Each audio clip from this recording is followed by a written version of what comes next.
नाव नाही तुला? मी नाव विचारलं तुला. नाव काय श्याम सुंदर. कहाँ से आए हो?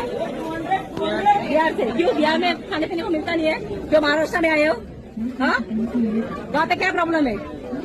धंधा पानी नहीं है, बराबर है, इसलिए आते हो ना. तो वहाँ की गवर्नमेंट क्या करिए? महाराष्ट्र इतना पैसा देता है उधर गवर्नमेंट को, बिहार के उधर इन लोगों को पूछो ना तुम लोग.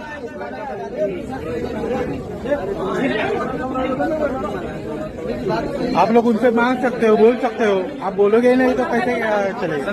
समीर काय का कुठून आले? बिहार से. पढ़े लिखे हो, बराबर है, फिर भी यहाँ पे मुंबई में आना पड़ रहा है. बराबर है, पैसा कमाने के लिए मुंबई आना पड़ रहा है ना. तो गवर्नमेंट को आप पूछ नहीं सकते वहाँ का. हाँ, वहाँ का जो मुख्यमंत्री है वहाँ का झक मार रहा है वहाँ पे वो. जैसे तुम जैसे पढ़े लिखे बंदों को यहाँ पे आना पड़ता है, रास्ते पे ठेला लगाना पड़ता है. पूछो ना तुम लोग गवर्नमेंट को अपने.